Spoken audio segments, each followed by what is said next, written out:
CHAMPS Live is presented by Lawrence Technological University, where Blue Devils dare, Hungry Howie's, famous for flavor, and the Detroit Medical Center. Do you have a sports injury or are just looking to take your game to the next level? Go where the pros go. Visit dmc.org/gamechangers. Well, hey everyone, welcome to episode 58 of State Champs Live, presented by Lawrence Technological Universities. You know, one of the great perks of being a student at LTU is you get to take advantage of career services, offering a variety of help in your initial steps in job searching and career preparation. The staff at Lawrence Tech will help you develop or critique your resume, assess your interviewing skills, provide networking strategies with employees, and so much more. Students looking to connect with the thousands and thousands of incredibly connected alumni around the world have access to a platform called Handshake that focuses on the jobs you are best qualified for. If you are interested in the most rewarding future possible, take some time to learn more about Lawrence Technological University. Your first step, logging on to ltu.edu.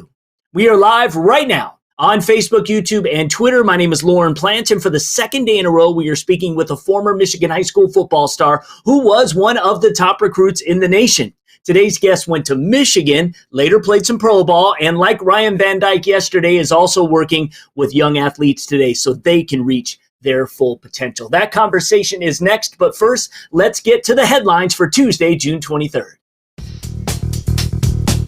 U of M Dearborn cancels fall sports.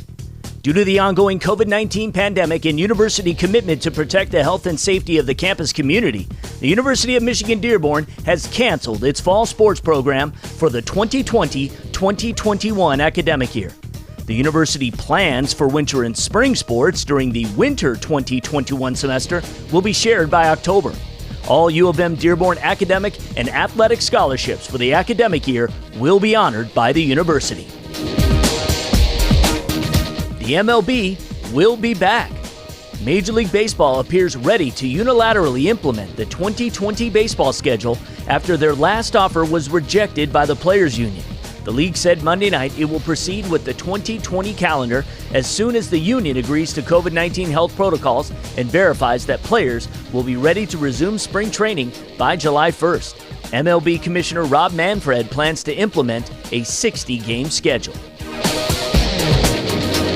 Paw Paw High School gets a new nickname. Last March, the Paw Paw School District decided to retire the controversial Redskins nickname. To find a new one, the decision process was handed over to a task force that included 27 students, and it received more than 700 submissions. Charged with deciding on a mascot based on respect and inclusiveness, on Monday, the school district announced its new nickname will be the Red Wolves. Of the more than 700 member schools inside the MHSAA, Paw Paw will be the only school known as the Red Wolves. The mascot will become official at the school board meeting on July 13th. All right, so those are the headlines. Let's get to today's Hungry Howie's Twitter question of the day. How will the Lions fare under new owner Sheila Ford Hamp? Better than ever, more of the same, or they'll just get worse. Can it get worse? Find State Champs Michigan on Twitter and vote. We'll read the results tomorrow. All right, so today's guest was one of what I call the first State Champs superstars. When I took over as host in 2007, it was a new era for State Champs, and Devin Gardner was a lot of fun to watch. He runs a company called Young Go-Getters these days, teaching aspiring young football hopefuls all that he has learned over the course of his decade-long career. We'll get to that later in the interview, but first, we welcome back Devin Gardner to State Champs. Thank you so much for taking the time to come on the show. We appreciate it. Thanks for having me, Lauren. It's always good to get a chance to get back on State Champs like I was back in the day. It sucks that I have to say back in the day now. I'm so ridiculous. I'm telling you, it creeps up on all of us, man. I hear you.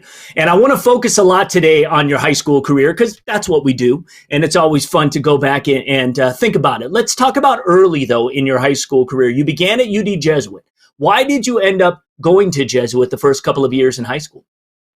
So it was kind of like either Renaissance, Orchard Lake, or UAD, right? And I had a bunch of buddies, and we're all like, hey, we're going to go change the culture there, right? We're going to go there and win. And so we all kind of decided to go there at the same time. And quickly, they realized they didn't want to be there anymore. And so I ended up just there by myself pretty early on, as early as after the first game my freshman year. And yeah, I mean, but UOD had a great education. And I just thought that I could really excel there, both athletically and academically. So, and again, this is always great to reflect. And as a sophomore, I know you were forced to sit early in the season. I believe you admitted you had some growing up to do. Is that a fair assessment? Yeah. They say everything happens for a reason. So was that the case here? Yeah, without question. Just going in as a freshman, being the man, 14 years old, being a starter, you kind of get big headed, and I wasn't doing all the right things in the classroom, and it was totally different from what I was used to. Right, going to private school, from public schools, and charter schools, and things like that, and just not being able to focus the way I needed to for that freshman and sophomore year, and so I had to sit out the first 5 games that sophomore year, but I kind of point to that as what changed my life, the course of my life almost, along with a lot of other things. I never had football taken away from me ever, and I had it taken away from me for 5 games that year, and I came back with a vengeance, not only as a football player but as a student. Yeah, I mean, I couldn't believe that they didn't allow me to play football, and we didn't do very well that year because we didn't have our quarterback, and that was me, and it felt terrible as a leader, as a football player, as a competitor, as a person, to have to watch your teammates go out there and kind of struggle without you because you haven't been able to be with the team. Right. And so I believe the coach left. You decided you wanted to transfer. Originally, Yeah. you wanted to go to Detroit DePores, correct? Yeah, so coming out of 8th grade, like growing up in Detroit, you get a chance to watch the Poors and watch them dominate and watch them, perform so well. And every kid wanted to go to the Poors. And if a kid my age or younger says they didn't, then they don't know much about football, right? You always wanted to go to the Poors, but by the time I got to high school, the Poors was closed, so I didn't get a chance to do that. But the next best thing is going to play for the coach that coached at the Poors, and that's Coach Greg Carter. That's right. So you ended up at Inkster, a school, ironically, that also is now no longer. But that was your primary reason is you had developed a rapport with Greg Carter, and that's how you knew you wanted to finish high school? Yeah, Inkster was one of the choices just because of the DePort's connection in the beginning.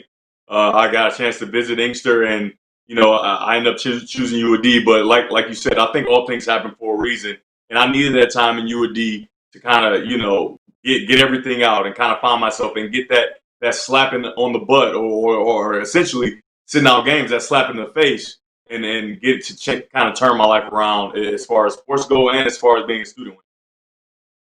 Yeah, absolutely. And I make no bones about it. Love Greg Carter. I've got to know him, for many years now, and just a wonderful guy. And I always like to ask guys who have played under him and have obviously seen him as the kind of father figure and mentor that he is. Can you describe the impact Coach Greg Carter has had in your life?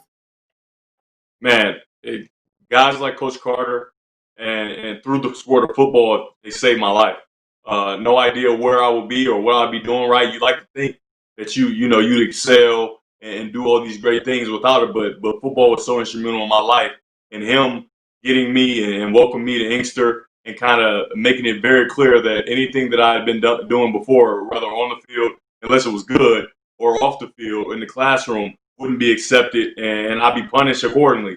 And so I didn't want to test that, right? I didn't want to see what would happen, and so I just got on the straight and narrow. His wife also. I don't think a lot of people talk about how instrumental she is in helping him to mold young men, and she really helped me. Right? She pulled me aside a number of different times, letting me know that the way that I treat others, the way I behave, is not only always being watched, but it matters, right? And you should always treat people with respect, and that's what you like to earn, and that's how you earn the respect of your teammates, not just by your play on the field, do off the field, what you do in the classroom, and things of that such. That's right. So as a junior, it comes together. A combined 48 touchdowns, 3,300 yards, a total offense. You get all the way to the state finals. You guys lost to East Grand Rapids, but talk about that run and the confidence level you discovered in yourself. Yeah, that first game, I saw the highlight from that first game at Dealing West, where we go up there, and when I tell you that atmosphere was like, it was like being in Ohio. A lot of people know about how Ohio football is, and even Texas football, and it was kind of like that. And I hadn't even won the job, right? When I went to Inkster, there were four other quarterbacks, I think, there, and so I get named the starter, and I go out and I get the game-winning touchdown, my first one ever, against that really good team, and everything explodes, right? But we go the next week and we lose to Highland Park, right? So you kind of get a chance to, and Highland Park is filled with guys that I played in Little League with, that I know, and it was devastating. It was one of the most devastating losses I've ever experienced because of who was on that team and things like that. And they were a lot of smack talk, by those guys. But we went from there and went on a roll, and we dominated every single team. It wasn't even close for the most part. And then we get to East Grand Rapids, who even today, I say they were a better team. They were a better football team than us. We were pretty banged up, right? A lot of guys playing both ways, pretty banged up going into the game, and that didn't help us much at all. But that season was amazing. Getting a chance to come in and make Coach Carter proud. And so adding to that, just a few months later, you helped the Vikings to a state semifinal berth in basketball. And I know you love talking about, your basketball days. Maybe you could just go on how much you love being a part of that team. We love covering you because you were good. Yeah, we were 24-2. I don't think people realize we were very, very good at basketball as well as football. We were 24-2, and the one loss we had before we got to the Breslin was because all the football players that just come off the football field. We weren't in very good shape, you know what I mean? Not basketball shape, at least. But yeah, basketball, it's such a fun sport. I love it. I just hate practices. There's just so much running. And it's just like, oh my God, can I just play in the game? Please. I love the game. I love the atmosphere. And you got our student section right here. You can see them. They always came out for games and made it really fun for us. And we played really well. We were just as dominant in basketball, I think, as we were in football. But I think in football we were a little more talented, and in basketball we were more overachievers that kind of achieved a lot higher than people thought we could. Yeah. I think it was Cam Gordon who was always in the student section leading everything going on. And, I remember he was quite the cheerleader, and those were fun days. As a senior, and if I remember correctly, with the lack of a quality home field, you guys played every game of the season on the road, right? How hard was that? My jersey right there is it looks white on this camera, but it's pretty dingy. We played every single game on the road because we didn't have any home games, and our home field was bad. But it was less of our home field being bad and more of we're supposed to be a good team, and teams that don't have to play us at our home field, they wouldn't do it. We didn't have a schedule. We had to create our own schedule because the mega conference, I think, disbanded and left us out of it. Yeah, so we had to create our own schedule. And, I mean, smart on their part. I'm not playing Inkster at home if I don't have to, right? And so played every game on the road, and we became road warriors and snuck into the playoffs. And people don't know, we started that season 0-2, right? We started that season 0-2, a heartbreaker to Ann Arbor Pioneer where we scored a touchdown, and then we give up a touchdown with no time left pretty much. And then we go out to East Kenwood, don't know much about them except for they're fast, and they put us through the ringer with a track meet type game. And then from there, we kind of start getting on the road. Yeah, for sure. And it came down to the wire, and we've talked about this before, but it's always so much fun. Yes, I know. Yes, I agree. Literally, win or go home. The playoff starts now. I know, exactly, because you had one open date because there was either a cancellation or you couldn't get a scheduled game, so you were only going to play 8, and that's hard enough to try to get in the playoffs. And so you have to go to the Ohio powerhouse Steubenville. They're riding a nation-leading 60-game home win streak. You're down by 1 with less than a minute, and you toss a 63-yard touchdown pass for the win. You had a 330-yard 5-touchdown effort. I mean, I remember we were live on the air on the radio when we heard through the grapevine that you guys had won the game. How do you reflect on that game today? I'm sure the atmosphere was incredible. So let me just set the stage on how smart Steubenville is and why they had that 60 game or whatever winning streak. So you go to the field, right? It's a field that has like kind of a crown a little bit, right? So it's kind of it's foreign to you because you don't play on it. They play on it all the time, right? So you're throwing out routes and they're kind of sailing over your guy's head because he's running down the hill. It seems like. Now that's just the field and the surface. Then you add that they don't allow your fans to sit behind you, right? They sit your fans on the 20s going out on both sides, and make sure their fans sit behind you so they can help you the entire game, right? And if that's not enough, they have a giant horse, a giant, like one of the biggest horses I've ever seen. Can't be life size, got to be way bigger. That blows fire and gallops every time they get a first down or score a touchdown or whatever. And the fire was so hot, you could feel it on the field, right? And so that's the atmosphere we're going into. And I walk in there and I'm like, okay, this is why they don't lose, right? A team without mental fortitude and a team that's easily shaken will never be able to compete here. But I think they got a rude awakening when they scheduled little old Inkster, and we came out there and gave them their first loss in a very long time. Yeah, it was pretty amazing. And again, you guys just, stepped into the playoffs and got on another run. You guys got back to the state finals. I know that you were not healthy going into the championship. We see this so often because usually the semifinals are played in, and sometimes the regionals played in such cold conditions that a lot of times injuries can happen. What happened to you? So it's good. Like a lot of people don't. Coach Carter didn't see me one time before the state championship game, right? So we play De La Salle, and I fake the ball to a guy. I get on the outside, and I jump and dive in the air for a first down. And their linebacker, he wore number 9. I don't remember who he is. And if you see him, tell him I'm still mad at him. He hits me out of the air. I get the first down, but I kind of sacrificed my throwing shoulder. And so my shoulder's busted for the rest of the game. And I end up getting a game-winning running touchdown, but throwing was not an option. Some of the adrenaline was still rolling. But that next day, I couldn't move my arm. I couldn't do anything. And so the week leading up to the state championship, we were practicing inside of a basketball gym because it was too cold outside, and our practice field had turned into ice, essentially. And so we're practicing in the gym, and they prepared a game plan without me, right? They prepared a game plan anticipating that I'm not going to play in the game because, I was pretty much my shoulder was just not working, And so I'm treating it all week, and then game time comes, and Saturday I'm like, hey, Coach Carter, I'm going to play, right? There's no way I'm sitting out of the state championship after all we've been through. And we get in the game, and then we play the battleship offense, which does not allow you to get warm. It doesn't allow anything.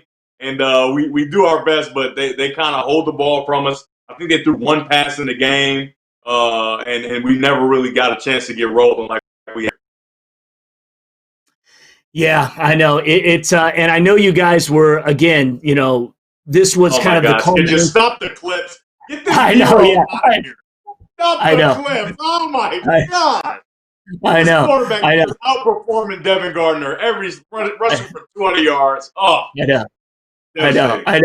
And that happens so often in state championships games where just the most incredible thing happens that you can't call.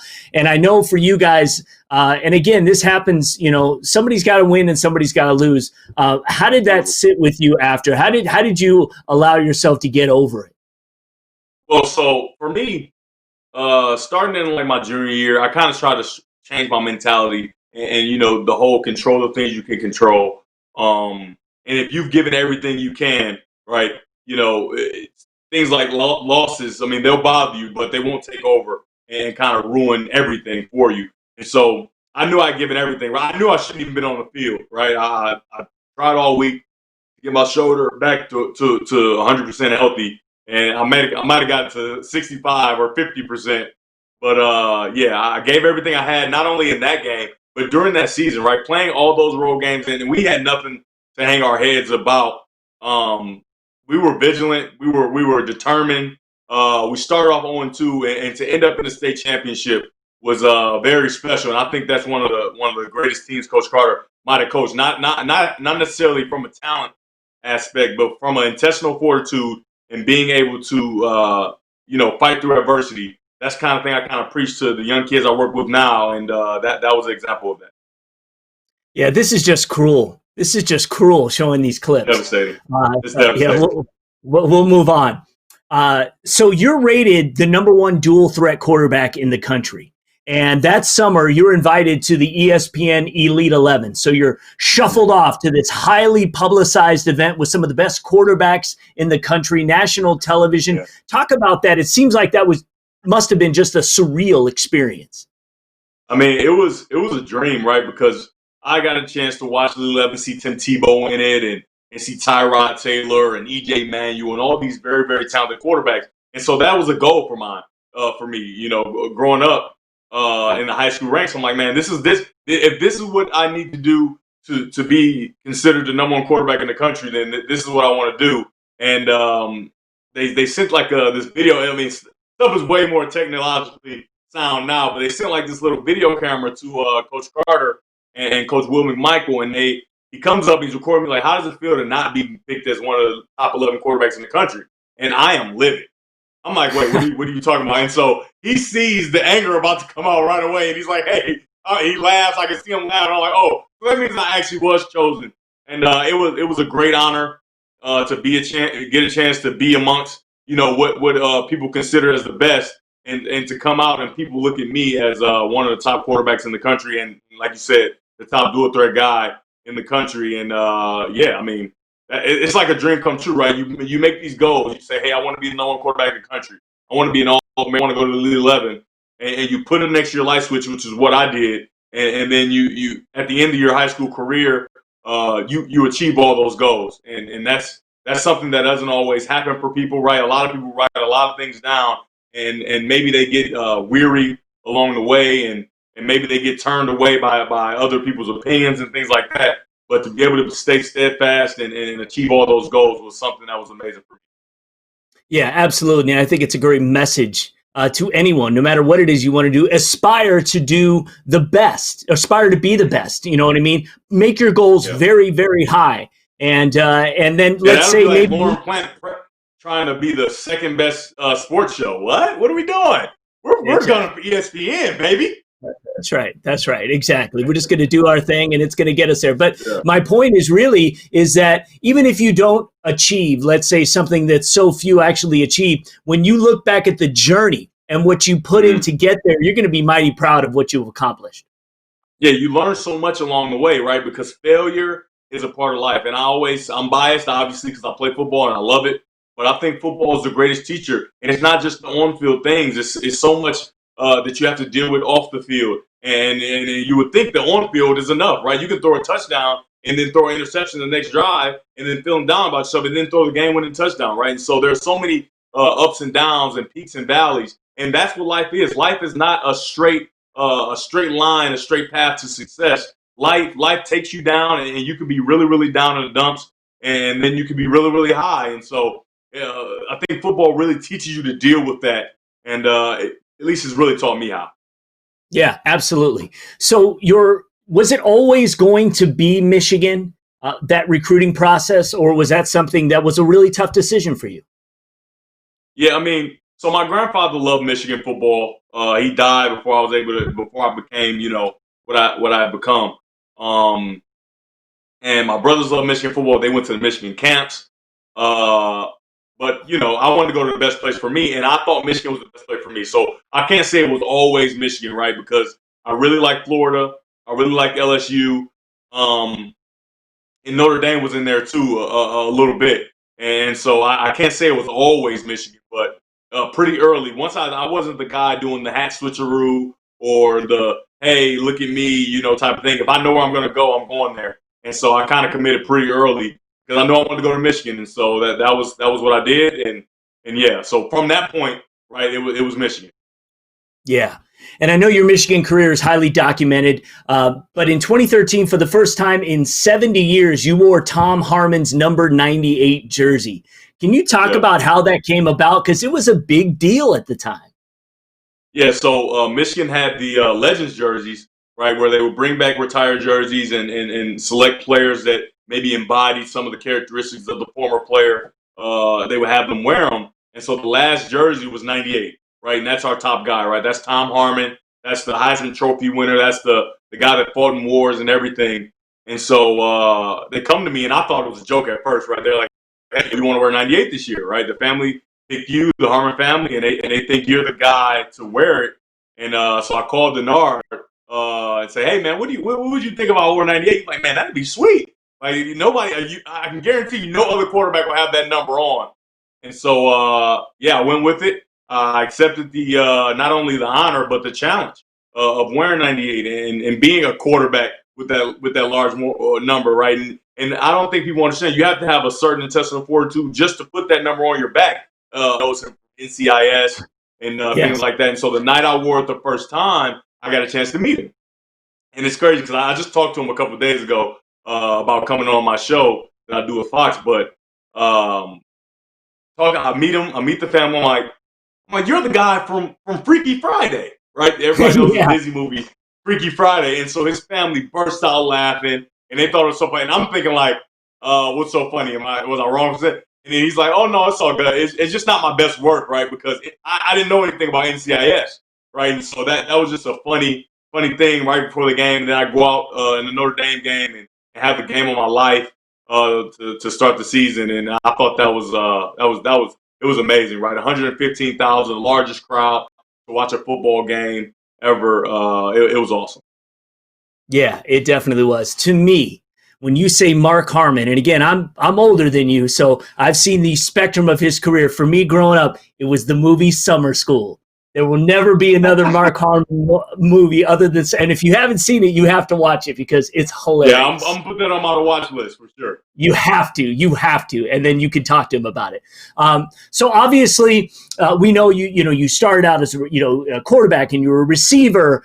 Then you were back at quarterback. When you think about your University of Michigan experience as a whole, how would you summarize your career? I think it's all about intestinal fortitude, and I call this organization Young Go-Getters for a reason, right?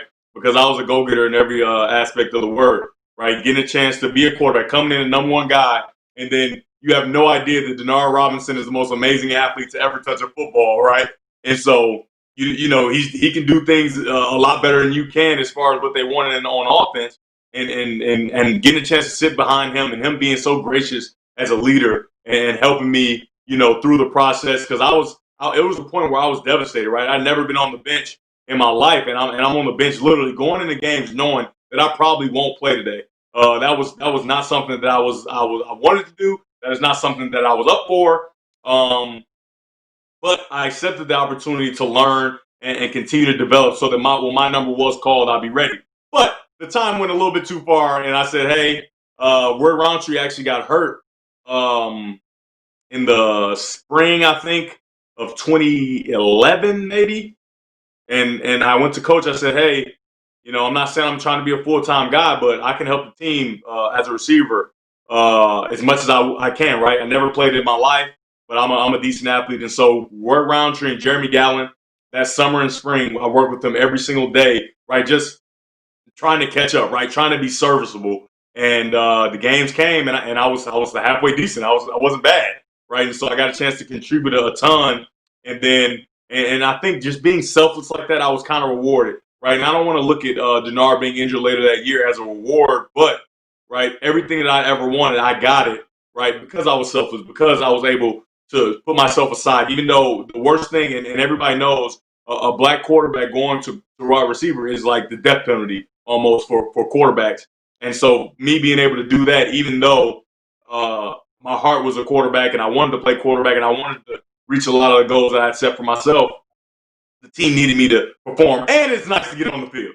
And so, but later that year, getting a chance to, become the quarterback and getting my first college game winning touchdown and my first start in the big house and starting on the road against Minnesota and having some comeback victory, just scoring a lot of touchdowns. I mean, it was the most amazing feeling that I can experience, almost definitely rivaling, getting a chance to go to Steubenville and get our team in the playoffs way back in high school.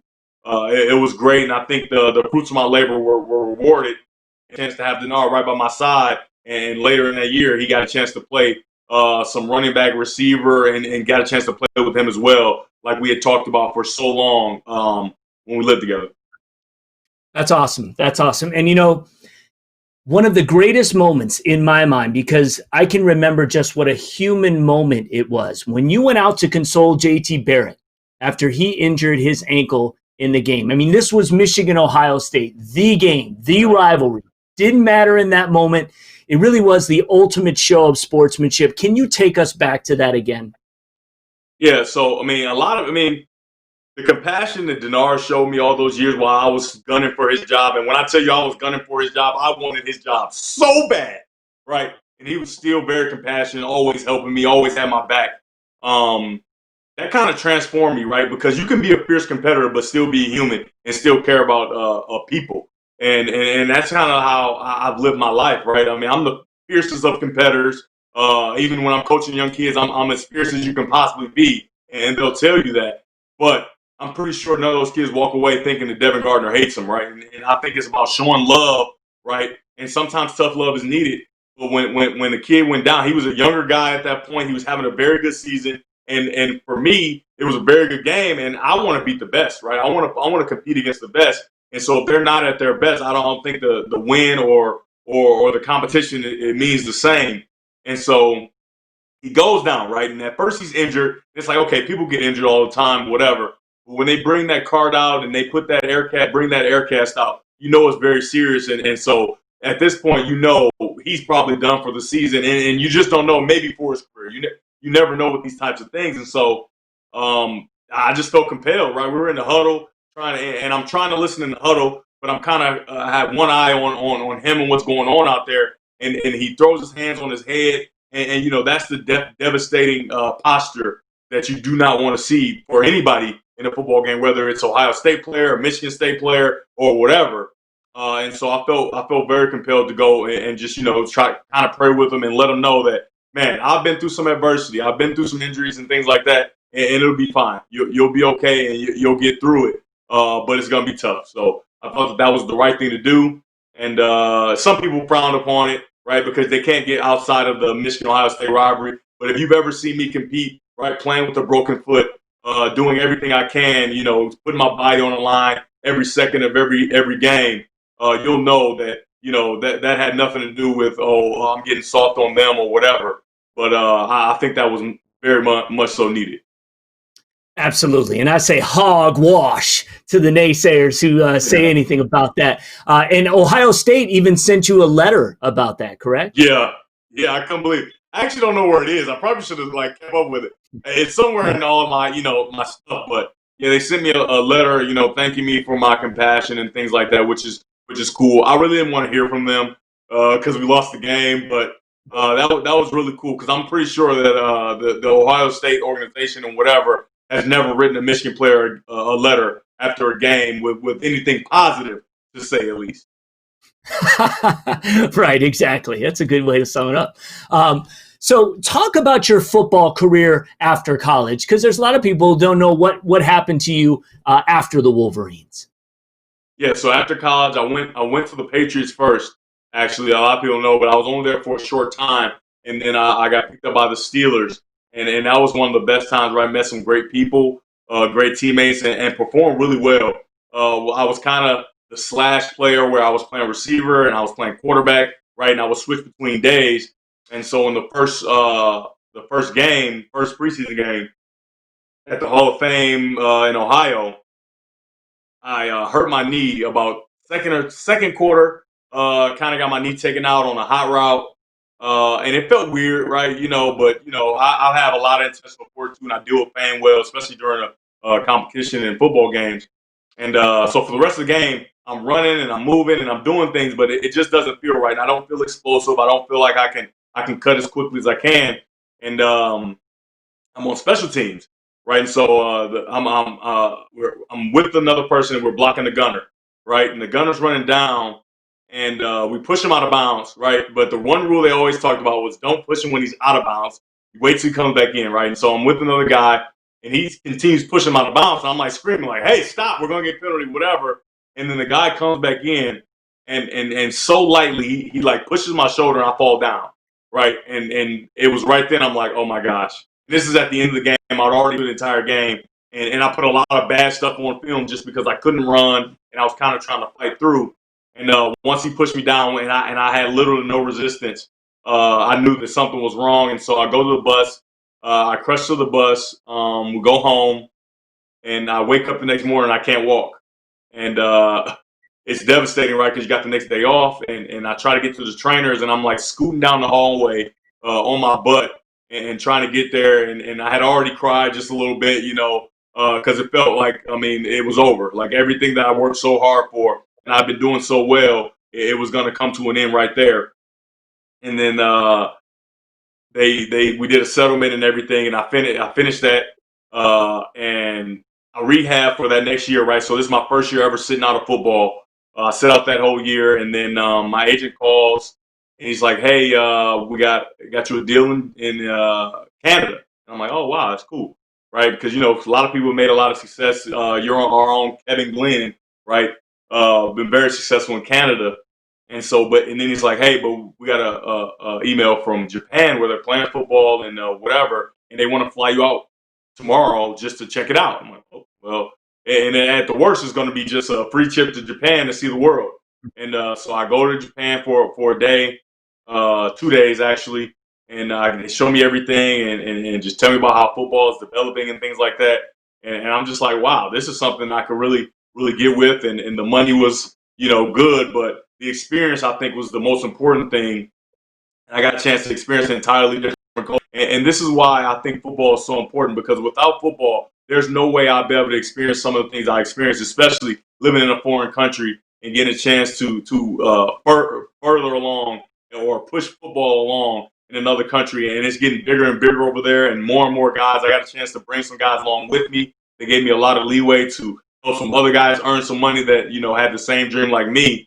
And I was able to do like some of my homeboys and guys I played with in college, kind of give them, another chance, essentially. And that was amazing to be able to do that, right? Because I've always been a giver. I've always been a person that's wanted to help others. And I was able to help others as well as, live out my passion and get a chance to play as well. You were wearing 98. Oh, without question. So the thing is, in Japan, the top game rated there was the Notre Dame game. Right, so I go there and I go to the sports shop and they have like little caricatures of me, right, Michigan helmet and things like that. And so imagine them who they don't know really. They know Devin Gardner, but they know 98, right? They know the quarterback 98. And imagine me walking into that shop with these characters and things. And so it was a very exciting thing for them as well. And it just went to show that Michigan brand is huge, right? Because way over in Japan, I had no idea that they had been a fan of mine and a fan of me as a football player and a fan of the 98 essentially. And yeah, it was amazing, right? Because it's like, I'm worldwide now, baby. They know me in the United States, and they know me in Japan. That's right. That is right.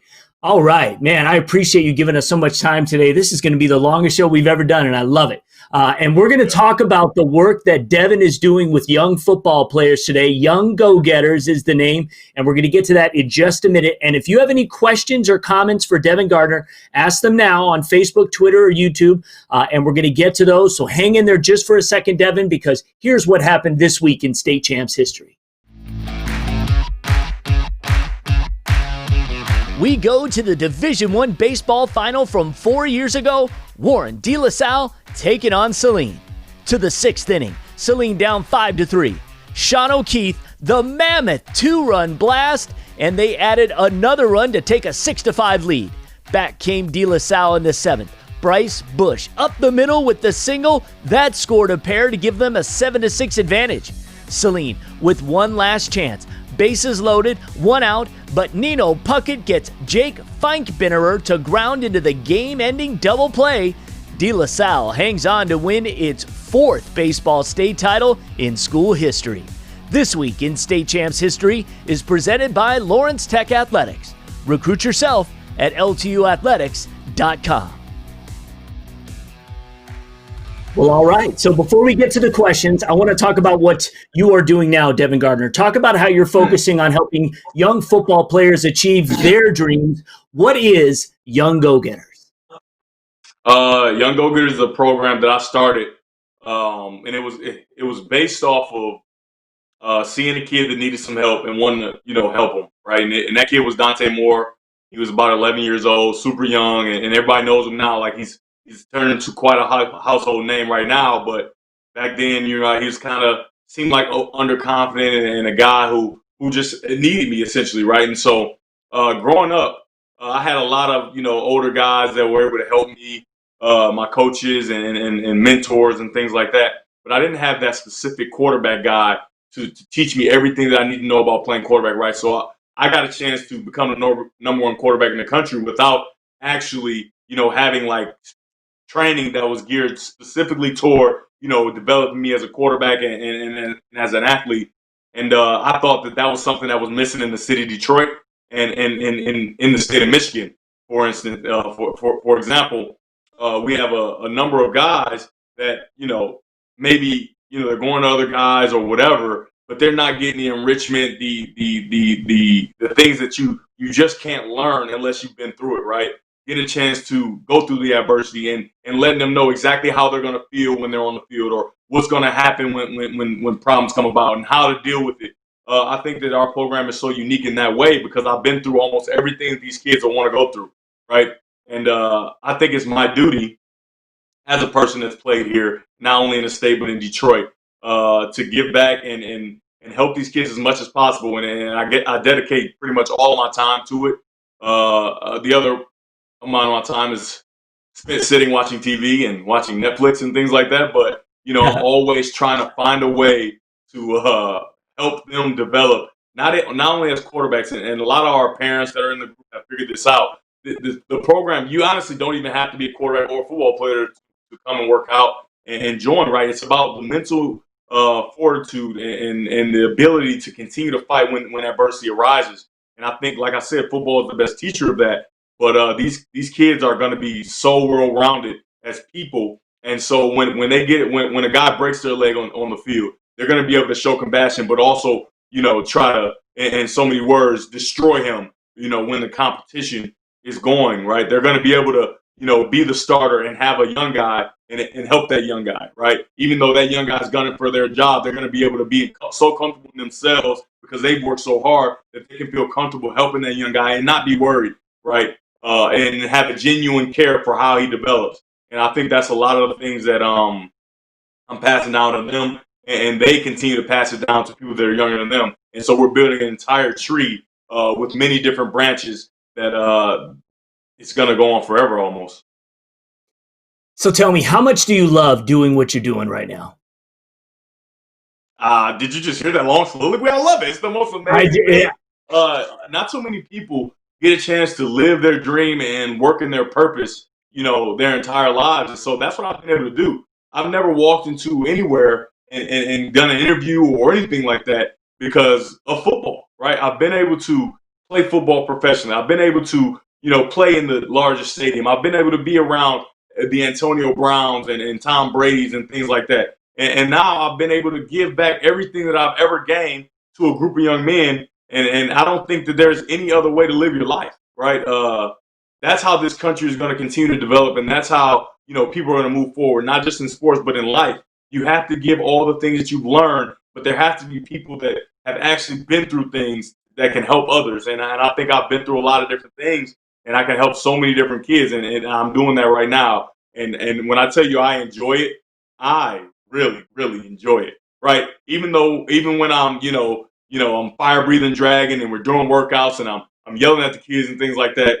I enjoy every second of that as well, right? And then getting a chance to, take them all out to eat or take them to get ice cream or do whatever, right? We had one time where we were working out on the hill, it's hot, and then tell them to put their gym shoes on and we're going to jog over and jog around the park, and then they jog over to a game truck, right, to play video games, right? And so even though I despise video games, right, I know that they need a release. When you work so hard, you deserve. I'm not the guy for the pats on the back for the things that you should do, but I do know when you work so hard and you kind of go up and above the duty that you're asked, you should be rewarded for that. And I think that that's what we do.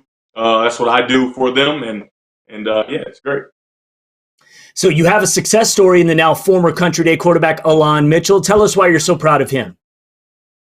So I've known Alon Mitchell I mean, I guess I've known him before he was born, right? Because his grandfather was my first coach. We've gone to the same church, and so Alon was always the underdeveloped uh, overachiever, right? Not as strong as everybody else, not as tall, not as big, maybe not even as fast. And we talked a lot. It was so much mental right that went in because his body just hadn't caught up, right? So we need to get our mental mind um, right. And he was one of the other kids, along with Dante, that this program started with. And I was able to continue to mold and transmogrify his mind and kind of help him, put on blinders and earmuffs so that he doesn't hear or see what anybody else is doing, right? And kind of help him turn into a fire breathing dragon that when it's time, it's going to come out. And so we had a talk before senior year, and it was a very heated talk, right? It was not nice at all. And the gist of the talk went, your football life is on the line, and if you're not perfect, you will not go to college, and you'll have to get a job, right? Or you'll have to have student loans, or whatever may be the case. And we talked for about almost an hour, 2 hours, and in that summer, I don't think I've ever seen anybody, work so hard and change their body and literally leave no stone unturned in pursuit of what he wanted. And the clips are playing now. A lot of the schools are like, oh my gosh, he's a coach's son. I love his mind, but the film just doesn't match, right? No explosive throws. He didn't have any explosive runs on his previous film, his junior film. And so in the last hours when you're going to earn your scholarship, the one thing that I made clear to him, you may work so hard all summer and put everything into it, and you still may not get what you want. And that's what I explain to all the kids, right? You're not owed anything, right? You're owed the opportunity to work hard, and that's it. And so he understood that. You could give all this, you could work so hard, you could die, I can kill you every day, but you still may not get what you deserve, what you think you deserve. And he went out and was perfect, right? I'd never seen anything like it. He went out and went undefeated. And for me, I was telling them the whole time, I don't even think you guys are going to make the playoffs. I'd be happy if you guys get in the playoffs. They went out and won all their games. I think they went 13-0 and ended up losing in the state championship. But long story short, Alon's going to college for free. And it's the greatest thing that I think has ever happened for this program because he is the one guy that everybody thought for sure, right? They talked junk about him. They made sure that they tried to put him down as much as they could. But he's the guy that rose to the top. And he will play college football for free. And his parents won't have to spend a dime. They spend already too much money on Country Days education. And so now he'll get a chance to go and carry his own weight, get his cost of living. We've talked about all those things and all the perks you get of being a Division I athlete. And I'm very excited for him. And yeah, I mean, I could go on and on, so I'm going to stop here. But I'm very excited for somebody that I saw since the day he was born, become the man he's become. And he's still working, still on the hill every day, getting it in, and essentially he's going to get it. Absolutely, and wanting to do it on his own because his father's the new head coach at Lawrence Tech. So, yeah. He very easily could have just, went to Players Hard, but he wants to go out, do it on his own, and get his own thing. And so I think that's a great story. We're going to get to some questions, Devin, that we have for you. And some people made some comments. One asks on Twitter, does young go-getters train receivers, and how much does the training cost? Yeah, so we do train receivers. They come in, and you're a receiver. So generally we have maybe one or two receivers, and they're catching almost 800 balls a day. Just think about that. What is the most important thing for a receiver to do? Catch the football. You can get open, but if you can't catch, you can't play, right? And, so we work with receivers, kind of teach them all the things that I've learned from Antonio Brown to Roy Roundtree to Jeremy Gallant and all the things I developed, get a chance to play the position at the highest level as well.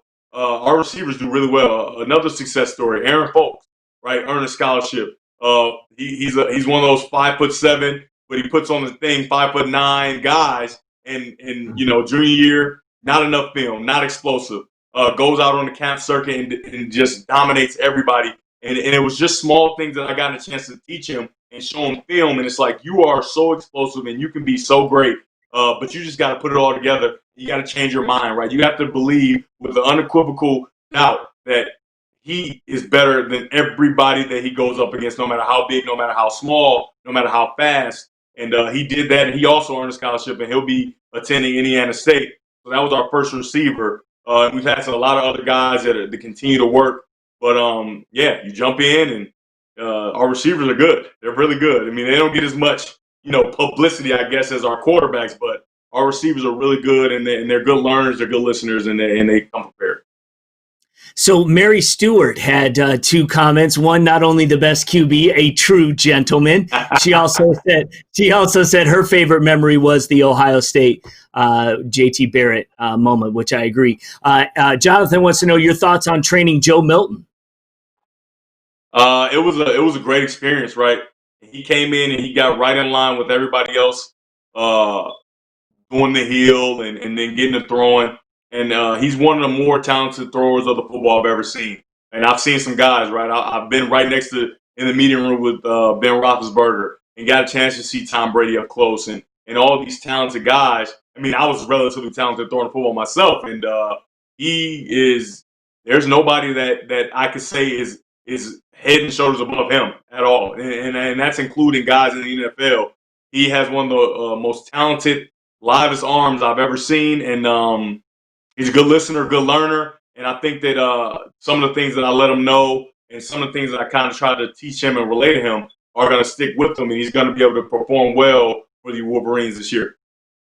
All right. And then finally, Dwayne Lindsay just wanted to say that's my nephew. So I wanted to throw that out there for you as well. So, hey, as always, Devin, thank you so much for sharing so much of your time with us today. If there are quarterbacks or, again, just football players who are interested in becoming a young go-getter, how should they go about reaching out? We have Instagram, Twitter, Facebook that gets kind of neglected a little bit, but I have my social media sites.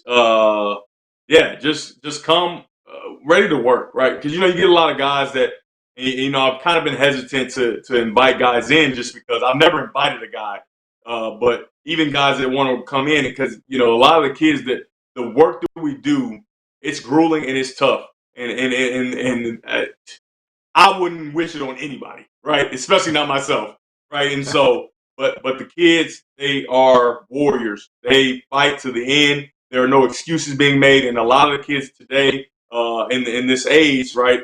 They're excuse makers, and I would never want to bring people like that. Obviously, I think our group will bleed into them more so than them bleeding into our group. But we have some young guys, we have some 5-year-olds and 6-year-olds, and I just can't allow them to see that type of thing. So if you're going to come, you got to bring everything, right? And we know it's going to be tough. I know that you might not be able to, keep up with the guys that are there, but quitting isn't an option, right? We can't allow young people to see other young people quitting because then it seems like it's okay. And don't take anything personally, right? I'm a fire-breathing dragon, but in the end, I only want the football in this state and the football in the city of Detroit to be as best as it can be. And come ready to work if you're going to come. All right. Well, good luck. Thanks again for taking the time. I really enjoyed it. Yeah. Thank you. Appreciate you for all you've done from since I was at UOD all the way up until now. I've really enjoyed State Champs, and you always love to see that hear that Lauren Plant play-by-play at the end of the game. All right. Appreciate it, man. Take care. Always. All right, we'll see you. Let's take a look at today's clip of the day.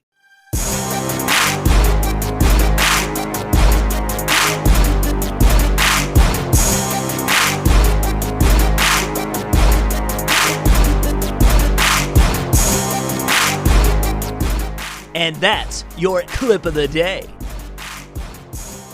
And you can send us a link to your clip on any of our social media platforms, and we'll check it out. Hey, sensory training is an incredible tool to help you sharpen your senses. It can be a game changer. Here's a quick look.